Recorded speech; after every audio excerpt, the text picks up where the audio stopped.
Além da divulgação nesse evento, hoje que nós vimos, a carta elaborada por ex-alunos da USP foi lida também por 42 personalidades em um vídeo publicado nesta quarta-feira. Nomes como da atriz Fernanda Montenegro, os cantores Caetano Veloso, Maria Bethânia, Gal Costa, Chico Buarque, Anitta e vários outros participaram da peça. O manifesto, que também foi lido hoje na Faculdade de Direito da Universidade de São Paulo, defende supostamente a democracia e o sistema eleitoral, inspirado na Carta de 1977, que se opôs ao governo militar. Montenegro, que declarou voto em Lula, é quem abre o vídeo, no qual todas as gravações aparecem com um filtro de cor amarela, em referência à democracia. Ela é seguida por Anitta, que abre o caminho para Camila Pitanga, Juliette, Manu Gavassi e outros. A produção também reúne nomes como Milton Nascimento, Daniela Mercury, Dira Paz, José de Abreu, Fábio Assunção, todos se revezando em trechos curtos ao longo de 5 minutos e meio de vídeo. Apesar da grande adesão de personalidades e populares, o Manifesto à Nação Brasileira em Defesa das Liberdades, criado posteriormente por conservadores, possui um número maior de adeptos, chegando próximo aos 900 mil. Com você, Ana, temos 1 minuto e meio. Pois é, famosos, né? Engraçado que são os mesmos famosos aí que há quase 4 anos gritam genocida, fascista. Olha, Vitor, eu acredito, e nós, sempre que nós precisamos fazer críticas ao governo, nós fizemos críticas pontuais às ações. Ninguém ficou chamando o presidente ou até opositores ad hominem, né? Nós criticamos as ações das pessoas. Ninguém aqui tem paixão ou ódio por político. Nós temos paixão ou ódio pelas ações, as ações dos políticos. Nós precisamos aprender a discutir mais as ações e menos nomes. E o que essa gente faz é discutir nomes. Agora é muito óbvio porque eles discutem nomes e porque eles batem no presidente Bolsonaro. Porque a torneira aberta, né, escoando rios ali de dinheiro do pagador de impostos, essa torneira da Lei Rouanet foi fechada. Essa teta secou, assim como a torneira dos sindicatos, das ONGs, né, de todos os puxadinhos da administração petista. Isso é muito óbvio. Inclusive atletas também que tinham ONGs aí ligadas ao PT, esses atletas também estão reclamando. Então, Vitor, a gente tem que deixar falar. Quanto mais essa gente fala, ao contrário do que eles pregam para o nosso lado, o cerceamento, a censura, a mordaça, eles têm mais que continuar falando. Essa hipocrisia tem que ficar muito exposta, porque hoje o brasileiro tem a informação diretamente na palma da mão, na família, na mesa de jantar, no bar da esquina. Então, quanto mais eles falarem, mais eles se tornam aí cabos eleitorais para a reeleição do presidente Bolsonaro. Você, Schelp, 1 minuto e meio.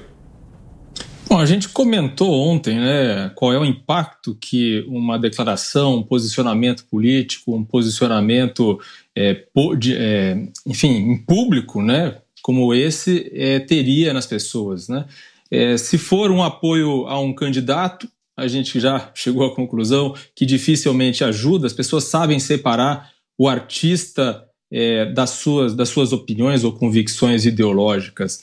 Nesse caso, eles não estão pedindo voto para ninguém, ainda que a gente olhe para algumas dessas figuras e saiba já em quem elas vão votar, porque já declararam voto.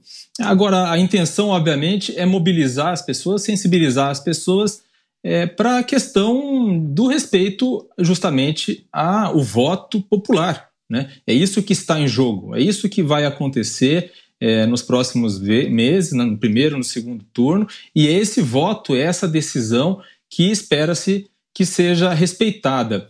Eu já vi, sou bem mais novo que o Augusto Nunes, mas eu já vi golpe acontecendo, mas muito lentamente. Um golpe que ocorre, um tipo de golpe que ocorre de uma forma diferente do que ocorreu em 64. Estou falando do golpe na Venezuela, né, a construção da ditadura venezuelana. Eu fui diversas vezes à Venezuela, acompanhei todo o processo de autoritarismo crescente que ocorreu na Venezuela desde o início, desde os primeiros anos do governo Hugo Chávez.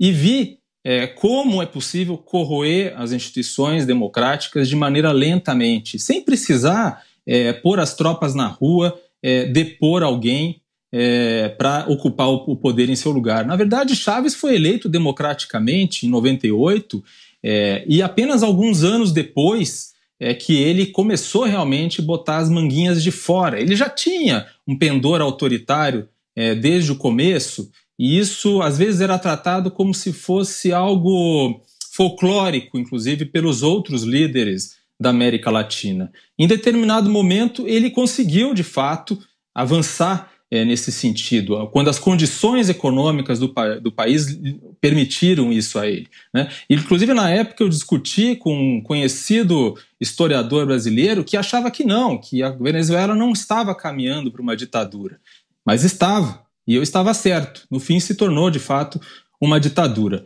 Eu não estou dizendo aqui que Bolsonaro é igual ao Chávez ou coisa do tipo. Eu só estou dizendo que é muito simplista acreditar que uma construção de uma ditadura ou de um caminho rumo a algo autoritário acontece da forma como acontecia sempre no passado, né, com tropas na rua, generais que, enfim, se sublevam contra o presidente em exercício. A gente precisa lembrar disso e eu acho que é uma referência importante. Antes do seu comentário, Fiuza, mais uma informação. A leitura da Carta em Defesa da Democracia de ex-alunos da USP ganhou apoio de diferentes organizações da sociedade civil que aproveitaram o momento para organizar atos em favor do sistema eleitoral e contra o presidente Jair Bolsonaro. Além do vídeo gravado pelos artistas que nós vimos, entidades como OAB, UMES e centrais sindicais realizaram manifestações e passeatas. Grupos se encontraram no Largo de São Francisco, no vão livre do MASP, na Avenida Paulista, e também marcharam rumo à Faculdade de Direito, onde foi realizado o encontro principal. Há pouco depois da leitura dos manifestos e homenagens a alguns signatários da Carta aos Brasileiros de 1977, militantes saíram do MASP e caminharam rumo à Praça do Ciclista, também na Avenida Paulista. Você, Fiuza, 1 minuto e meio. É triste você transformar a sua vida num compromisso com a hipocrisia, que é o que esses artistas estão fazendo. E eu conheço vários deles que estão aí e gosto de vários, e gosto do trabalho, do talento de vários deles. Acho que alguns estão no papel de inocentes úteis e vários outros não. Vários outros fizeram mesmo um pacto com a hipocrisia. Eu queria, para começar, perguntar a esses que estão usando a sua notoriedade para o mal, perguntar qual é a situação da população mais pobre que eles fingem defender. No governo anterior, até de transição, depois do impeachment, Temer, e esse governo atual, apesar de todos os bombardeios das crises que aconteceram e das tentativas de cerceamento. Quais políticas públicas foram mais benéficas para a população e para a população de baixa renda? Evidentemente que a gente sabe a resposta. O período Lula foi um período de arroxo, de recessão da maior da história até então, fora de pandemia, porque houve uma roubalheira e uma inépcia profunda. Então, é disso que se trata. Estão fingindo defender a democracia. Por que não fazem um manifesto contra o Bolsonaro? Sabe por quê? Porque, dizendo que estão em defesa da democracia, fazem um ataque subliminar ao atual presidente, o que é vergonhoso, o que é covarde. Assumam, digam o seguinte: olha, com este presidente a gente não quer democracia. Com este presidente a gente quer o STF falando em semipresidencialismo, a gente quer a classe política virando as costas para o Congresso, a gente não quer que funcione assim. Porque esse governo não virou as costas para o Congresso, como seria típico de um regime autoritário. Ele trabalhou com o Congresso Nacional, ele fez reforma da Previdência, que é uma reforma essencial para desatolar o país, o futuro do país e resgatar as condições de vida dos mais pobres. Onde é que está a cabeça desses personagens que estão fingindo que nós estamos no atoleiro autoritário? Onde está esse atoleiro autoritário? Quem é que está calando as pessoas? Quem é que está amordaçando sob pretextos, né, de depurar o ambiente, impedindo que as pessoas falem? Não gostam mais de democracia. querem fingir que as redes sociais são um antro de ódio, tem preconceito contra a manifestação das pessoas comuns, que felizmente estão esclarecidas. Eu tenho, pessoalmente, um preço a pagar, porque é isso, são artistas, eu já falei, gosto de muitos deles, já trabalhei com alguns, evidentemente que é uma pena que isso esteja acontecendo, que eles tenham aberto esse fosso, mas abriram. E só um cínico pode entrar nessa proposta absurda, nessa proposta covarde, nessa proposta cínica de você se fingir dentro de um regime totalitário. Ora, se fosse um regime totalitário, estavam todos de bico calado, estavam todos cerceados, estavam todos amordaçados. Isso não acontece, desejam até a morte do presidente, fazem filme com o presidente assassinado. O presidente tolera isso tudo, o presidente vai à imprensa, fala 5 horas numa entrevista. Quando é que o Lula fez isso? Então deixem de ser cínicos, percebam o que está acontecendo, vocês percebem, vocês sabem o que se passa na sua volta, vocês querem apostar no cavalo de vocês. É só isso, são ambições particulares, egoístas, profundamente egoístas, de pessoas que querem tudo para si, né? Querem ter as suas bocas, os seus feudos, né? As suas influências diretas no Estado, querem ser pessoalmente protegidos pelo Estado. Eu não estou nem falando só de lei Rouanet, não. Eu estou falando disso, de você ter o judiciário te protegendo, de você ter os políticos que vão proteger você, de você ter os fomentos e as oportunidades trazidas para os grupos que você escolher.